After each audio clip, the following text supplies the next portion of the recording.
ونستعينه ونستغفره ونؤمن به ونتوكل عليه ونعوذ بالله من شرور أنفسنا ومن سيئات أعمالنا من يهده الله فلا مضل له ومن يضلله فلا هادي له ونشهد أن لا إله إلا الله وحده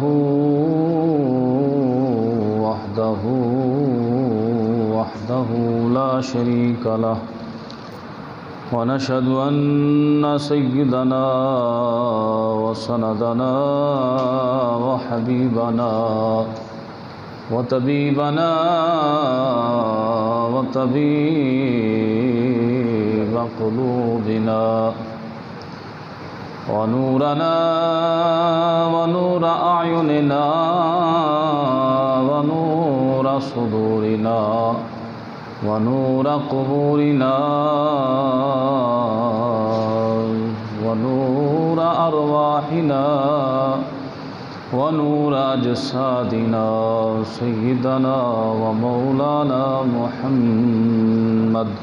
صلى الله تعالى عليه وآله وصحبه أجمعين وعلى آله وخلفائه وأصحابه وعترته وبناته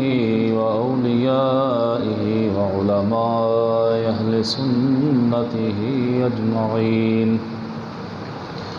قال الله تبارك وتعالى في الكلام المجيد والفرقان الحميد: أعوذ بالله من الشيطان الرجيم. بسم الله الرحمن الرحيم. واذكر في الكتاب إبراهيم إنه كان صديقا نبيا. صدق الله مولانا العظيم وبلغنا رسوله النبي الكريم الأمين ونحن على ذلك لمن الشاهدين والشاكرين والحمد لله رب العالمين. قال الله تبارك وتعالى في شان حبيبه: إن الله وملائكته يصلون على النبي يا أيها الذين آمنوا صلوا عليه وسلموا تسليما. الصلاة والسلام عليك يا سيدي يا رسول الله وعلى آلك وصحابك يا سيدي يا حبيب الله. الصلاة والسلام عليك يا سيدي يا نور الله وعلى آلك وصحابك يا سيدي يا حبيب الله. الصلاة والسلام عليك يا سيدي يا رحمة للعالمين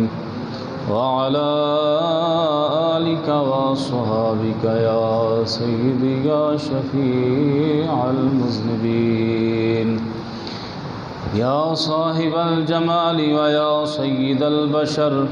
من وجهك المنير لقد نور القمر لا يمكن الثناء كما كان حقه بعد خدا بزرگ توئی قصہ مختصر. امداد کن از بند غم آزاد کن در دین و دنیا شاد کن یا غوث اعظم دستگیر. گنج بخشے فیض عالم مظہر نور خدا ناکسارا پیر کامل کاملارا رہنما. بگرداب افتادہ کشتی مدد کن یا خواجہ معین الدین چشتی. قطب عالم شیخ کامل چارہ بے چارگاں حضرت شاہ اسماعیل غوث الورا کے واسطے.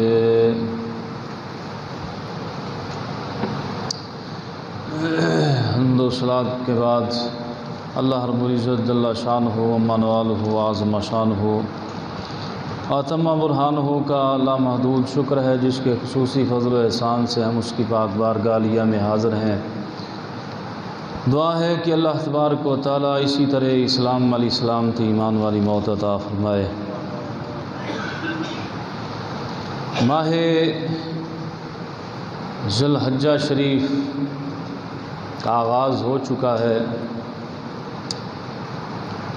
اور یہ وہ ماہ مکرم ہے جس کے بارے میں نبی کریم تاجدار کائنات فخر موجودات صلی اللہ تعالیٰ علیہ وسلم نے ارشاد فرمایا، رمضان شریف کے بعد جس مہینے کی زیادہ فضیلت ہے، اور خاص کر کے جس کی پہلی 10 راتوں کا قرآن میں ذکر آیا ہے، والفجر ولیال عشر، ان 10 آیات مطہرات میں، تو اس سے مراد جو ہے یہ ماہ ذی الحجہ شریف کے 10 پہلے دن ہیں، 10 پہلی راتیں ہیں، اور ان کی بہت زیادہ فضیلت بیان کی گئی۔ رمضان شریف کے بعد فرمایا گیا کہ آقا علیہ السلام نے فرمایا کہ ذی الحجہ کے یہ پہلے 10 دن جو ہیں، ان میں سے 9 دنوں کا ہر ایک دن کے روزے کا ثواب جو ہے یہ 1 سال کے روزوں کے برابر ہے۔ یعنی ذی الحجہ کے آج 2 تاریخ ہے، آغاز ہو چکا، تو ذی الحجہ کے یہ 9 روزے جو ہیں، ہر دن کے روزے کا ثواب 1 سال کے روزوں کے برابر ہے۔ اور پھر اس کے بعد 10واں دن جو ہے وہ اتنا عظیم دن ہے جس کو یوم نحر کہا جاتا ہے، قربانی کا دن، 10 ذی الحجہ، اس کی بھی بہت زیادہ فضیلت بیان فرمائی گئی کہ اس دن اللہ کے نزدیک تمام اعمال میں سے سب سے بہترین عمل جو ہے اللہ کی راہ میں خون بہانا ہوتا ہے۔ یعنی قربانی کے جانور کو اللہ کی راہ میں صدق دل سے، اخلاص کے ساتھ اور خوش دلی کے ساتھ اس کی راہ میں قربان کرنا ہوتا ہے، یہ سب سے بہترین عمل ہے۔ اس حوالہ سے ماہ ذی الحجہ شریف کی بہت زیادہ فضیلت ہے۔ ہم نے حضرت سیدنا ابراہیم خلیل اللہ علیہ السلام کے عظیم امتحان کا ذکر کیا تھا، اور یہ اس طرف توجہ کی ضرورت تھی کہ کوئی جتنا زیادہ اللہ کے نزدیک مقرب ہوتا ہے، اس کا قریبی ہوتا ہے، اتنے سخت اس پہ امتحان آتے ہیں۔ جتنا زیادہ قرب والا ہوگا اتنے زیادہ امتحان آئیں گے۔ اور اس مخلوق میں، کائنات عالم میں، اس کائنات میں جتنی مخلوقات ہیں، ساری مخلوقات میں سے افضل مخلوق انسان ہے، اور پھر انسانوں میں اللہ نے سب سے زیادہ بہترین مخلوق جو ہے وہ اپنے نبیوں کو بنایا ہے، اور پھر سب سے زیادہ مرتبے اور درجے اپنے نبیوں کو عطا فرمائے، اور پھر سب سے زیادہ مصائب اور مشکلات دین کے معاملے میں اللہ کی توحید کا اعلان کرنے کے معاملے میں جتنی زیادہ مشقتیں اور مشکلات انبیاء کرام علیہ السلام کو پیش آئیں وہ کسی کو نہیں آئیں، چونکہ وہ اللہ کی طرف سے مقرر کردہ اللہ کے نمائندے مخلوق کے لیے اللہ کی راہ دکھانے والے ہوتے ہیں، اور ان کا کوئی مطمع نظر نہیں ہوتا کہ لوگ راضی ہوتے ہیں یا ناراض ہوتے ہیں۔ ہمارے ہاں تو ان چیزوں کو بڑا دیکھا جاتا ہے، جے میں گل کیتی تے بندہ کتے روسی نہ پوے، یا میں یہ بات کروں گا، یہ بات کرنے سے لوگ راضی ہوتے ہیں، خوش ہوتے ہیں لوگ۔ ہمارے اندر، ہمارے معاشرے میں معیار دیکھا جاتا ہے لوگوں کی سوچوں کا، لوگوں کی فکروں کا، کہ کس کو کس طرح راضی کرنا ہے اور کس کو کس طرح ہینڈل کرنا ہے۔ لیکن نبیوں کا معیار ایک ہی ہوتا ہے، لوگ راضی ہوں یا نہ ہوں، رب راضی ہونا چاہیے۔ اور دنیا کا طمع، دنیا کی لالچ، یہ قطع نظر بالکل کسی قیمت پر بھی نہیں۔ اور اس کا ذکر اللہ نے بار بار نوح علیہ السلام کا ذکر کیا، لوط علیہ السلام کا ذکر کیا، ہود علیہ السلام کا ذکر کیا، صالح علیہ السلام کا ذکر کیا سورۃ شعراء میں۔ بار بار یہی، جب بھی انہوں نے اپنی قوم والوں کو تبلیغ کی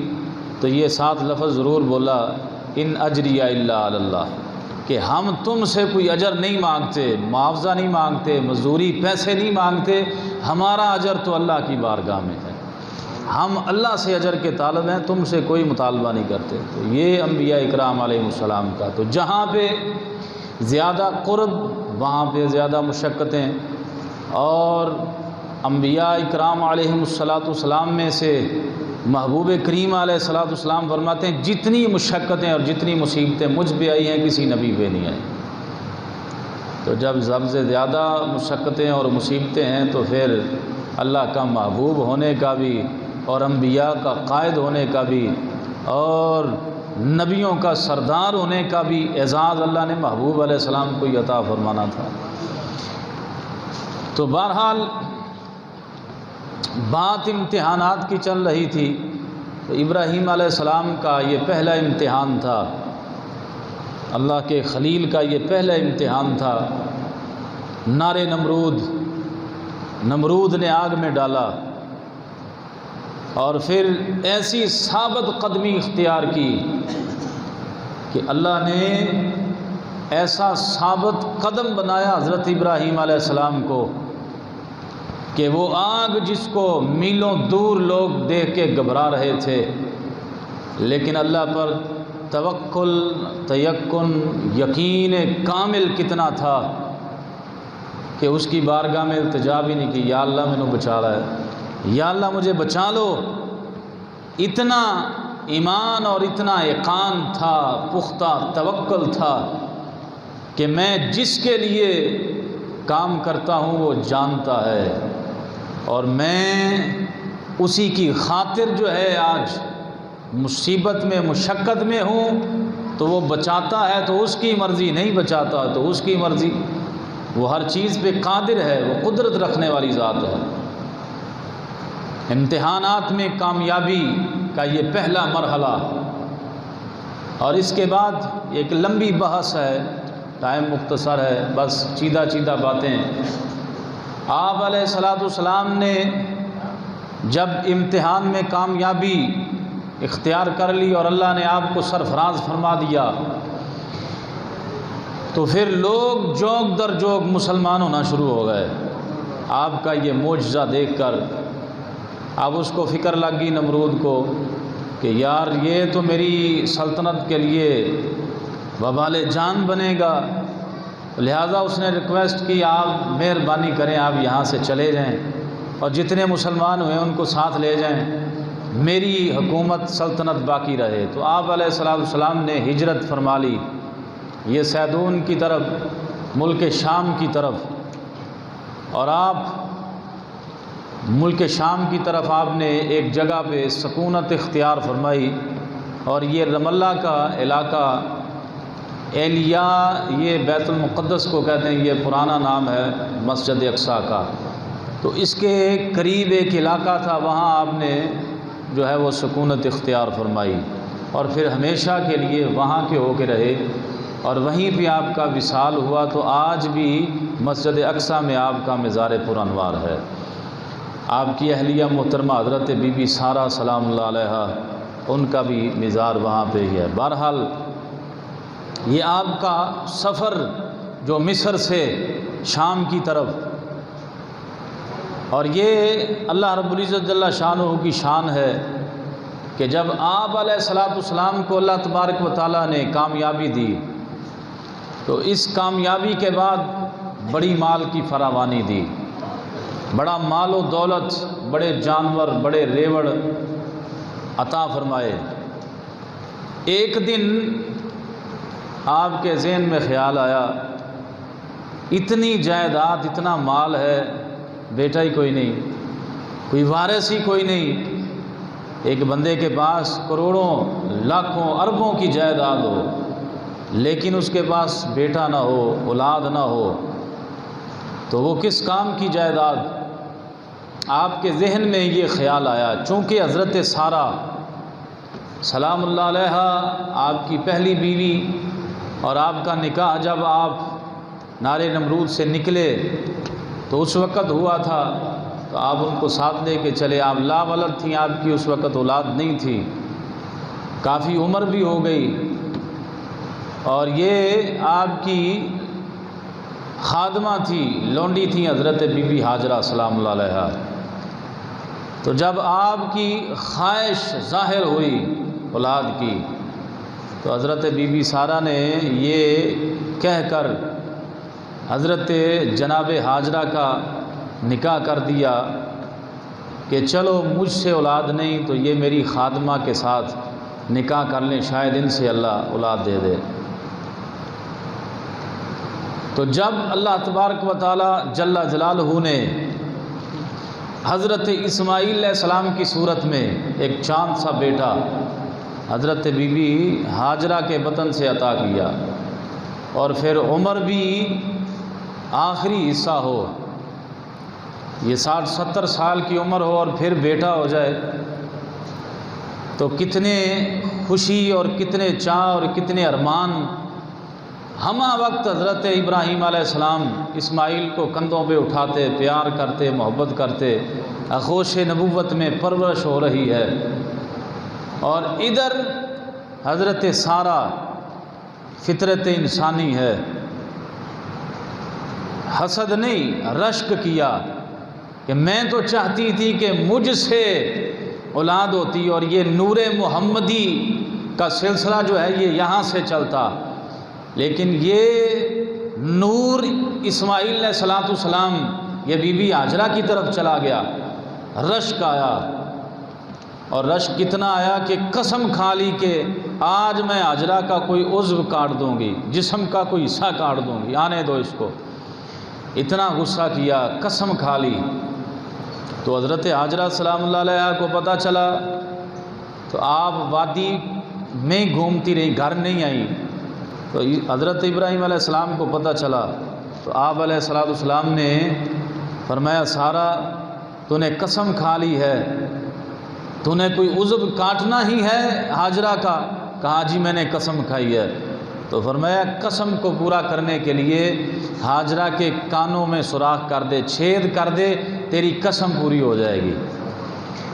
تو یہ کانوں میں چھید کرنے کی رسم اس وقت سے شروع ہوئی، اس سے پہلے کانوں میں چھید نہیں ہوتے تھے، یعنی عورتوں کے یہ کانوں میں سوراخ کرنے کی یہ رسم کا آغاز اس وقت ہوا جب حضرت سارہ نے قسم کھائی، اور اس قسم کو پورا کرنے کے لیے حضرت ابراہیم علیہ السلام نے فرمایا کہ اس کے کانوں میں سوراخ کر دو۔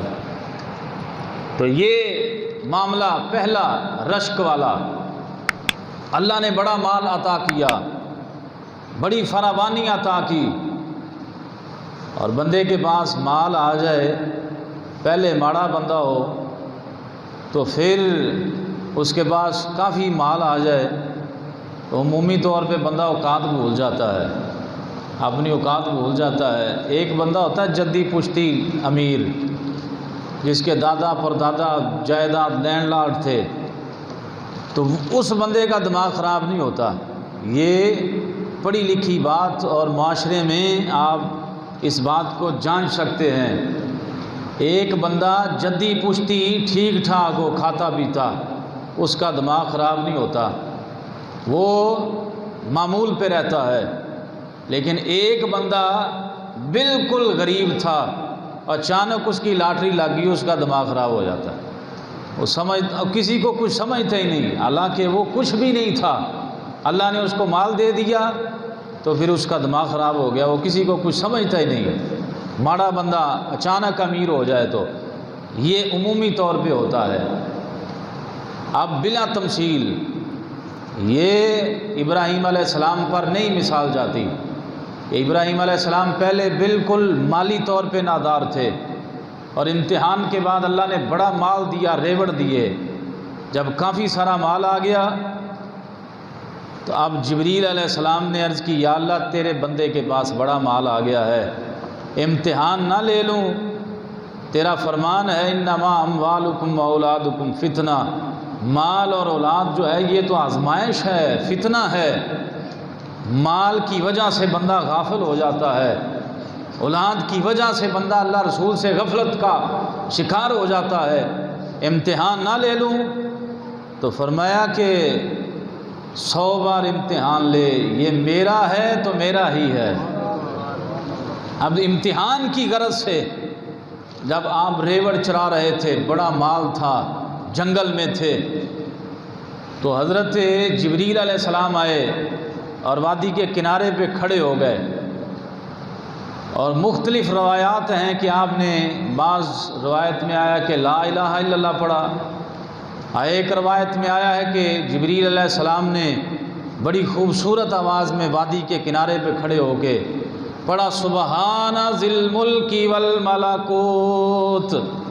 یہ اللہ کی تسبیح، تحلیل، تحمید بیان کی نا جب، تو حضرت ابراہیم علیہ السلام مچل گئے،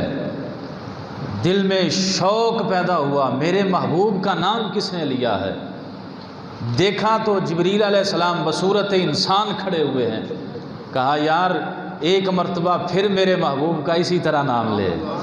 ایسے ہی نام لے میرے یار کا، میرے محبوب کا۔ انہوں نے کہا پہلے تو میں نے اپنی مرضی سے لیا تھا، اب نہیں ایسے لوں گا، اب کچھ دو گے تو لوں گا، اب کچھ دو گے تو لوں گا۔ تو آپ نے فرمایا کہ میرے مال کا ایک حصہ لے لو، میرے محبوب کا نام سے لو۔ اب جب ایک حصہ دے دیا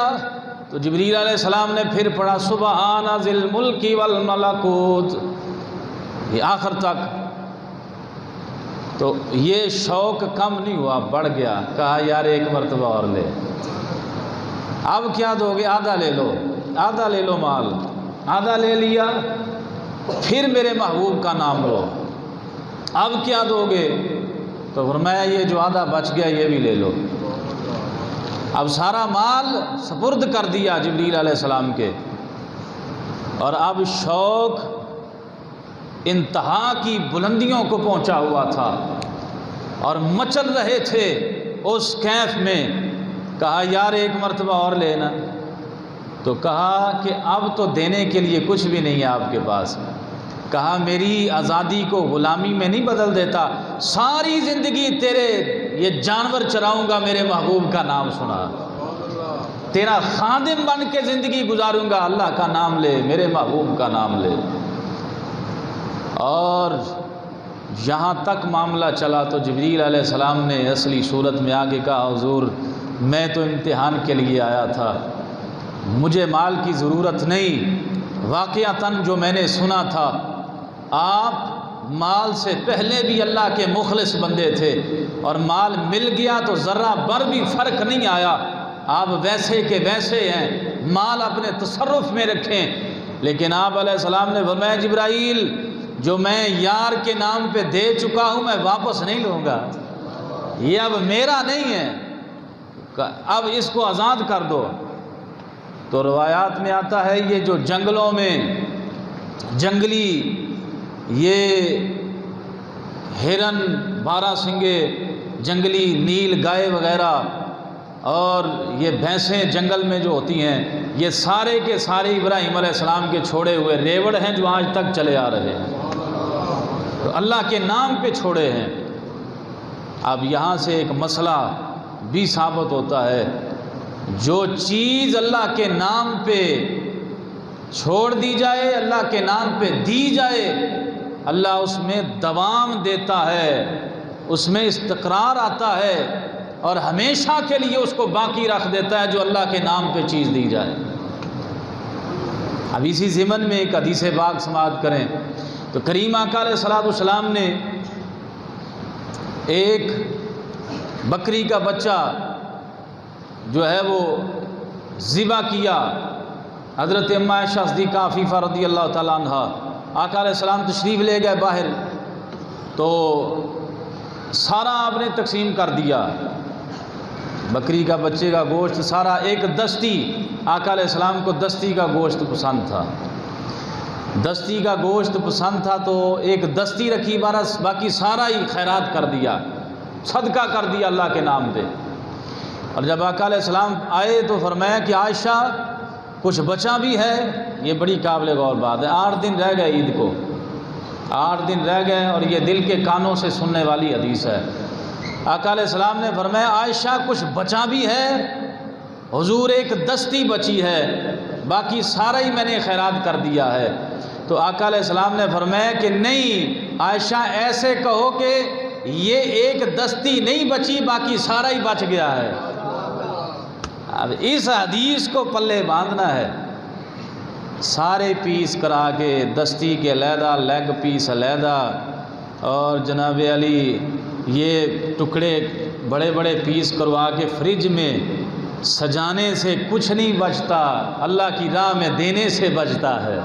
ہاں جی، یہ ذہن میں رکھیں، یہ بات پکی ہے۔ اس حدیث کی روح سے آقا علیہ السلام نے فرمایا کچھ بچا؟ تو کہا ایک دستی، فرمایا نہیں دستی نہیں بچی، باقی سارا بچ گیا ہے۔ جو دے دیا وہ بچ گیا، جو رکھ لیا وہ نہیں بچا۔ اب ہم خیال کر لیں کہ ہم بچاتے ہیں یا رکھتے ہیں۔ یہ 8 دن رہ گئے عید کو۔ بڑے لوگوں کی سوچ ہوتی ہے، فکر ہوتی ہے، لیوی دستی میں رکھنی ہے، لیگ پیس میں نے رکھنا ہے، مجھے گردن کا پسند ہے تو لہذا گردن کا رکھ لیتے ہیں، اور یہ والا حصہ اسپیشلی رکھ لو گفٹ دینے کے لیے۔ تو یہ جو بھی ہے اتنا ذہن میں رہے، بچتا وہی ہے جو اس کی راہ میں چلا جاتا ہے۔ جو خیرات ہو جائے وہی بچ گیا، اور جس کو سیو کر لیا وہ نہ بچا، اس کا تو فائدہ ہی اتنی دیر ہے، کھا لیا ضائع ہو گیا، بس قصہ ختم۔ تو اس بات سے یہ بات کا پتہ چلا کہ جو ابراہیم علیہ السلام نے اللہ کی راہ میں دیا تھا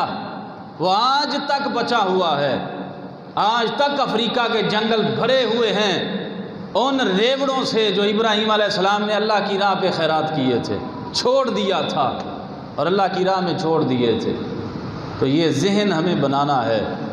یہ فکر، یہ سوچ ہمیں بنانی ہے۔ لوگ سٹاکنگ کے لیے پہلے ہی فریزر لے آتے ہیں، فریجوں کو صحیح کروا لیتے ہیں، اور اللہ کے بندے سارا سال گوشت ختم ہو جاتا ہے، وہ ختم ہو جاتا ہے گوشت۔ ہفتے میں صرف 2 دن چھٹی ہوتی ہے، منگل بدھ، باقی تو سارا ہفتہ سارا سال ہی گوشت چلتا ہے۔ جو بندہ قربانی کر سکتا ہے وہ ہفتے میں 1 مرتبہ گوشت بھی گھر میں لا کے کھا سکتا ہے،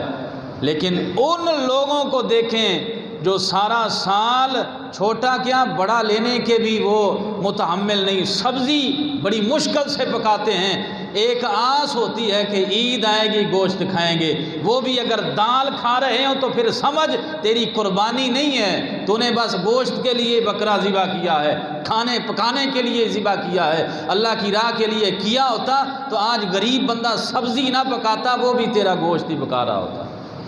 یہ آج ہمیں فکر اور یہ سوچ ذہن میں رکھنی ہے۔ جو سوچ لے کے لوگ بیٹھے ہوتے ہیں اور خیال کرتے ہیں، پہلے ہی وہ بنا رہے ہوتے ہیں پلان، یہ روسٹ کروائیں گے، یہ پوری رانیں روسٹ کروائیں گے۔ لوگ تو پورے بکرے روسٹ کرواتے ہیں، قربانی کرتے ہیں اور روسٹ کروانے کے لیے پورے بکرے رکھے ہوتے ہیں۔ یہ کس چیز کی قربانی ہے؟ اور یہ بھی ایک مسئلہ ہے، بڑا اہم مسئلہ ہے۔ آقا علیہ السلام نے فرمایا یہ فقہی بڑا اہم مسئلہ ہے، جو شخص گوشت کھانے کی نیت سے قربانی کرتا ہے، کھانا تو ہے ہی، گوشت جب قربانی کرے گا تو کھائے گا تو ٹھیک ہے، لیکن جو صرف اس نیت سے قربانی کرتا ہے، پہلے ہی نظر رکھی ہو کہ یہ کھروڑے کتنے بڑے بڑے ہیں، یہ میں ہی کھاؤں گا، یہ ہے، پہلے ہی وہ سارا پلان بنا کے، تو فرمایا اس کی قربانی کوئی نہیں، وہ گوشت ہی کھائے گا۔ اللہ کی راہ میں قربانی کا اجر تب ملے گا جب اس کی راہ میں خیرات کرنے اور اخلاص کے ساتھ ذبح کرے گا بکرے کو، اس نیت کے ساتھ، ورنہ پکائے گا تو صحیح ہے، تو پھینک دو تو تھوڑا۔ لیکن یاد رکھیں نیت کا سارا مطلب دار و مدار نیت پہ ہے۔ جو کھانے کی نیت پہ کرتا ہے تو پھر وہ 12 مہینے کی طرح ہی ہے، جب مرضی منڈی سے بکرا لا کے گھر میں ذبح کر لے، تو اس کو وہ ثواب نہیں قربانی کا ثواب اس کو ہوگا کہ میں سنت ابراہیمی اور آقا علیہ السلام کا حکم اور اللہ نے مجھ پہ واجب کیا ہے تو میں اس کو راضی کرنے کے لیے یہ قربانی کر رہا ہوں، یہ نیت ہوگی تو پھر بات بنے گی، کھانے کی نیت نہیں۔ آؤ گرامی قدر، یہ بات دور چلی گئی، ابراہیم علیہ السلام نے اللہ کی راہ کے لیے چھوڑا اور پھر اللہ نے کتنی برکت عطا کی، اور اللہ کی راہ میں دے دیا تو کتنی برکات آ گئی۔ گرامی قدر اسی طرح جناب سیدنا ابراہیم علیہ السلام جب ہمہ وقت آخری عمر میں بیٹا اور پھر پیار اور شدت محبت کی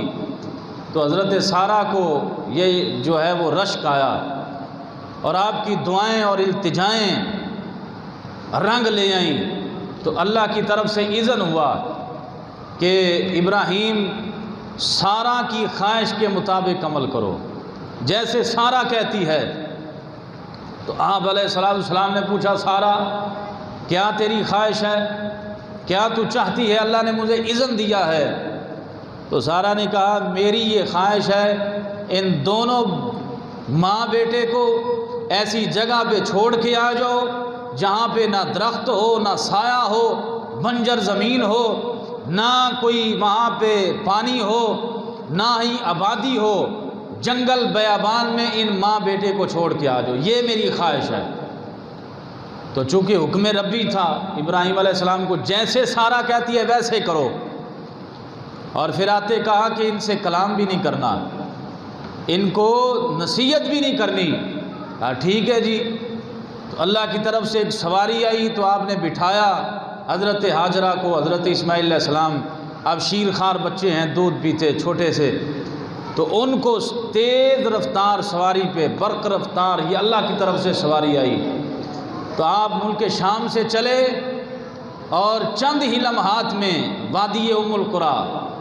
یعنی بیت اللہ شریف کے قرب میں آ کے جبریل علیہ السلام نے نشاندہی کہ یہی وہ وادی ہے جہاں پہ آپ کو حکم ہوا۔ تو وہاں پہ چھوڑا، کچھ پانی تھا جھاگل میں، تھوڑی سی کھجوریں تھیں وہ دیں، اور جیسے ہی واپس پلٹے اب وہاں نہ کوئی آبادی نہ کھانے پینے کا سامان، حضرت ہاجرہ تقاضۂ بشری پریشان ہو گئیں۔ تو آپ نے کہا کہ ابراہیم ہمیں یہاں جنگل میں اکیلے چھوڑ کے کس کے سہارے جا رہے ہو، اور ہم کیا کریں گے؟ آپ سواری کے پیچھے دوڑی بھی، لیکن ابراہیم علیہ السلام نے جواب نہ دیا۔ جب یہ کہا نا ابراہیم یہ رب کا حکم ہے، یہ اللہ کا اذن ہے جو یہ کر رہے ہو، تو آپ علیہ السلام نے ہاں میں اس بات میں اشارہ کیا، اور اشارہ کیا اللہ کا حکم ہے، کلام کرنے کی اجازت نہیں تھی۔ تو اب حضرت ہاجرہ نے کہا آپ خیر سے جائیں، جس کے سہارے چھوڑ کے جا رہے ہو وہ جانے اور ہم جانے، اب خیر سے جائیں۔ ابراہیم علیہ السلام تشریف لے گئے۔ اب کتنے دن گزرنے تھے، تھوڑی سی کھجوریں، تھوڑا سا پانی تھا، اب یہ ختم ہو گیا، پانی ختم ہوا، کھجوریں ختم ہوئیں، تو وہ جو دودھ چھاتی سے اللہ غذا دیتا تھا اسماعیل کو وہ بھی ختم ہو گیا۔ اب پریشانی کا عالم یہ ہے کہ بچہ ہے، شیر خوار ہے، پانی نہیں ہے، اور حضرت اسماعیل علیہ السلام شدت بھوک اور پیاس کی وجہ سے نڈھال ہو رہے ہیں، اور ماں کی ممتا کیسی ہوتی ہے اس بات سے اندازہ لگایا جا سکتا ہے۔ جب آپ کوہ صفا پہ تشریف فرما تھی اور آپ نے وادی کے درمیان بچے کو رکھا، اور کوشش کرنے کے لیے پہ مروہ پہ جاتی ہوں اور وہاں چڑھ کے دیکھتی ہوں کسی کو شاید کوئی مدد ہو جائے،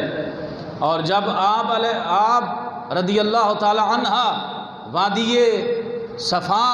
یہ صفا مروہ پہاڑیاں، اور درمیان میں اسماعیل علیہ السلام کو چاہے زمزم وہاں پہ رکھا ہوا ہے، ابھی کنواں نہیں، ابھی وہ چشمہ نہیں پھوٹا، تو آپ کا انداز جو ہے وہ کیسا تھا؟ انداز آپ کوہ صفا پہ جاتی دوڑ کے،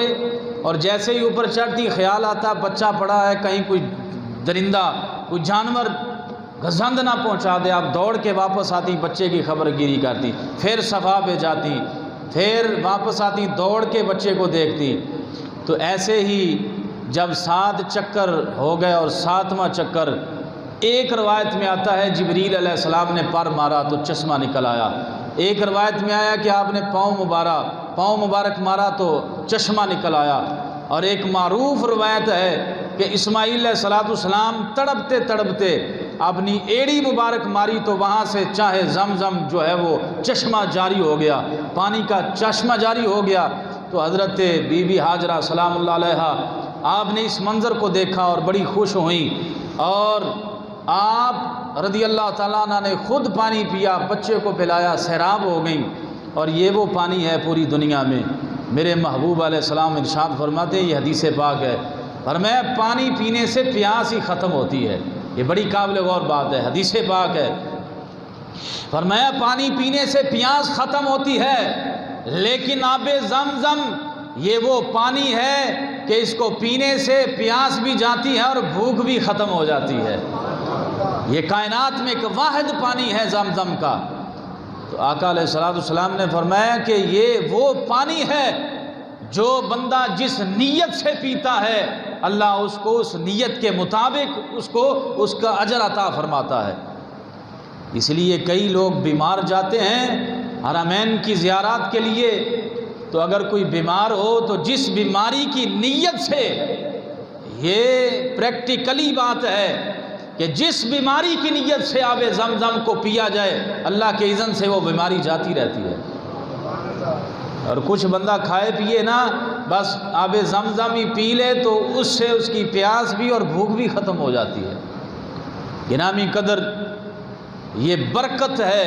دعائے خلیل کی۔ جب آپ واپس پلٹ رہے تھے، پلٹتے پلٹتے آپ نے جب دیکھا کہ آنکھوں سے اوجھل ہو گئے، بیٹا اور بیوی حضرت ہاجرہ اور اسماعیل جب نظروں سے اوجھل ہو گئے، تو وہاں اللہ کے خلیل نے اپنے دستے سوال دراز کیے اور یہ دعا کی، ربنا انی اسکنت من ذریتی بواد غیر ذی زرع عند بیتک المحرم ربنا لیقیموا الصلاة فاجعل افئدة من الناس تہوی الیہم وارزقہم من الثمرات لعلہم یشکرون۔ کہا یا اللہ، میں اپنی بیوی اور بچے کو ایسی وادی میں چھوڑ کے جا رہا ہوں جو وادی غیر ذی زرع ہے، جہاں کھیتی باڑی کوئی نہیں، بنجر زمین ہے۔ یا اللہ، ان کو نماز قائم کرنے والا بنا اور کچھ لوگوں کے دل ان کی طرف پھیر دے اور ان کے لیے پھل اور ثمرات پیدا کر دے، لعلکم تشکرون، تاکہ یہ تیرے شکر کرنے والے بندے بن جائیں۔ تو یہ حضرت ابراہیم علیہ السلام کی دعاؤں کا صلہ ہے کہ وہاں جو پتھریلی زمین اور وہاں کوئی سبزہ نامی چیز نہ ہو، وہاں کوئی باغ نہ ہو، لیکن یہ ابراہیم علیہ السلام کی دعاؤں کا ثمرہ ہے کہ کائنات کی ہر چیز آج وہاں پہ مہیا ہے، وہاں ہر چیز ملتی ہے۔ گرامی قدر، جناب سیدنا ابراہیم علیہ السلام کی زوجہ محترمہ نے یہ باڑ لگا دی پتھروں کے ساتھ، وہ چشمہ پانی نکل رہا تھا تو آپ نے آگے باڑ لگا دی پانی ضائع نہ ہو جائے۔ تو آقا علیہ السلام نے فرمایا، حضور علیہ السلام کی حدیث ہے، فرمایا کہ اگر ہاجرہ یہ بند نہ لگاتی، یہ چشمے پہ باڑ نہ لگاتی، پتھر نہ رکھتی، تو آقا علیہ السلام فرماتے ہیں یہ پانی پوری دنیا میں پھیل جاتا اور سب کے لیے کافی ہوتا، یہ ساری دنیا میں یہ آب زمزم جو ہے وہ اسی طرح جاری ہو جاتا۔ لیکن انہوں نے کہا زمزم رک جا، یہ زمزم کا معنی ہے رک، تو رک جا، تو وہاں پہ محدود ہو گیا، وہاں پہ چشمہ رہ گیا۔ تو گرامی قدر، حضرت اسماعیل علیہ السلام کی وہاں پہ پرورش، قبیلہ جرہم حضرت ابراہیم علیہ السلام کے چاچے کی اولاد کا قبیلہ تھا، وہاں آ کے آباد ہو گیا، اور یہ پہلے انسان تھے حضرت اسماعیل علیہ السلام عرب میں، چونکہ ابراہیم علیہ السلام کی زبان عبرانی تھی یا سریانی تھی، لیکن پہلے حضرت اسماعیل علیہ السلام ہیں کہ جنہوں نے جو ہے وہ تسلسل کے ساتھ عربی زبان بولنا شروع کی، اور سب سے پہلے عربی فصاحت و بلاغت کے ساتھ بولنا حضرت اسماعیل علیہ السلام نے آغاز کیا، اور آپ کی شادی اسی قبیلے میں ہو گئی۔ اور حضرت ابراہیم علیہ السلام مہینے میں ایک مرتبہ ملک شام سے مکہ شریف آیا کرتے تھے، اور ایک دن، اور وہ بھی صبح سے چاشت تک کا ٹائم، اور یہ بھی آرڈر تھا کہ آپ نے وہاں پہ قیام دیر تک نہیں کرنا، واپس آ جانا ہے۔ تو حضرت ابراہیم علیہ السلام جاتے اور خبر گیری کرتے، پھر واپس آ جاتے ویسے ہی۔ تو بخاری شریف میں ہے کتاب الانبیاء میں، آقا علیہ السلام نے فرمایا کہ ابراہیم علیہ السلام ایک مرتبہ بیٹے کی خبر گیری کے لیے آئے، اور آ کے دیکھا کہ بیٹا گھر میں نہیں، بہو ہے، اور پوچھا کہ اسماعیل کدھر ہے؟ بہو نہیں جانتی تھی آپ کو۔ انہوں نے کہا جی کام کاج کے لیے باہر گئے ہیں۔ تو آپ علیہ السلام نے فرمایا گزر بسر کیسی ہوتی ہے، گزر اوقات کیسا ہوتا ہے؟ تو بیوی نے کہا جی کیسا گزر اوقات ہونا ہے، مر گئے، پریشانی، لٹے گئے، جیسے آج کل کئی بیویاں ہوتی ہیں اچھی بھلی ہوتی ہیں، لیکن جب ان کو کوئی پوچھا جائے او جی بس میں تو بڑی پریشان ہوں بندے کی طرفوں، بس کوئی خرچہ نہیں دینا، فلان ہو گیا، اس طرح کے اس نے گلے شکوے کیے۔ تو حضرت ابراہیم علیہ السلام نے فرمایا اچھا، وہ جب آئے تو اس کو سلام کہنا، اور کہنا کہ گھر کی دہلیز یہ چوکھٹ جو ہے یہ اس کو بدل لے، چوکھٹ کو بدل لے۔ تو جب ابراہیم علیہ السلام تشریف لے گئے، اسماعیل علیہ السلام آئے، تو ایک ماحول تھا، ایک خوشبو تھی، محسوس کیا کہ یہاں پہ کوئی عام بندہ نہیں، ایک ہستی آئی ہے۔ تو پوچھا کون آیا تھا؟ تو کہا ایسے ایسے حلیے کا ایک شخص آیا تھا، ایسی داڑھی تھی، ایسا قد تھا۔ تو کہا وہ تو میرے والد گرامی تھے ابراہیم علیہ السلام، کیا پیغام دے کے گئے؟ کہا وہ سلام کہتے تھے، اور کہا کہ گھر کی دہلیز بدل لو۔ تو کہا وہ کہہ کے گئے ہیں کہ اب آپ گھر میں چلی جائیں، آپ کو طلاق ہے، چلی جاؤ آپ گھر میں۔ وہ چلی گئی، طلاق دے دی۔ اب دوسرے قبیلے میں آپ نے اسی ایک اور عورت سے شادی کی، حسب سابق ابراہیم علیہ السلام ملنے کے لیے آئے۔ اور بڑی قابل غور بات ہے، بخاری میں ہے، ابراہیم علیہ السلام نے پوچھا بیٹی کیسا گزر اوقات ہے؟ تو کہا اللہ کا شکر ہے بابا جی، اللہ کا شکر ہے۔ کھاتے کیا ہو؟ جی گوشت کھاتے ہیں، پیتے پانی ہیں۔ تو آپ علیہ السلام نے دعا کی یا اللہ ان کے گوشت اور پانی میں برکتیں نازل فرما دے۔ گوشت اور پانی میں مفسرین اکرام فرماتے ہیں یہ صرف عرب کو اعزاز حاصل ہے، یہ وہاں جو عرب کے لوگ وہاں کے مقیم ہیں جدی پشتی شروع سے، فرمایا یہ ان کے لیے خاص کر کے پوری دنیا میں، ورنہ جیسا بھی بندہ پوری دنیا کا ہو مسلسل گوشت نہیں کھا سکتا، مسلسل گوشت اور پانی پہ گزارا نہیں کر سکتا، پیٹ خراب ہو جائے گا، بیماریاں لاحق آ جائیں گی۔ لیکن فرمایا یہ ابراہیم علیہ السلام کی ان کے لیے دعا ہے، ساری زندگی گوشت پانی بھی کھاتے رہیں تو کچھ بھی نہیں ہوگا۔ جو وہاں کے لوگ ہیں ان کے لیے یہ فرمایا، دعا کی برکت کی دعا کر دی، یا اللہ ان کے پانی اور گوشت میں برکتیں نازل فرما دے۔ تو ابراہیم علیہ السلام تشریف لے گئے، یہ اتفاق تھا کہ آپ پھر نہیں گھر میں تھے۔ تو پوچھا تو پوچھنے پہ بتایا کہ یہ ایسا معاملہ تھا۔ تو ابراہیم علیہ السلام نے یہ پیغام دے کے گیا کہ بیٹا اس چوکھٹ کا خیال رکھنا، یہ بڑی عمدہ چوکھٹ ہے، یہ بڑی عمدہ دہلیز ہے، اس کا خیال رکھنا۔ تو آپ سمجھ گئے کہ جو آپ نے پیغام دینا تھا۔ تو گرامی قدر اس حدیث سے اس بات کی طرف بھی اشارہ جاتا ہے، آج تربیت اولاد کی کچھ اس طرح ہو گئی کہ اولاد جو ہے ماں باپ کو مارنے پہ اتر آتی ہے، بیوی کے جو ہے وہ پیچھے لگ کے۔ آج اس طرح کا المیہ آ گیا ہے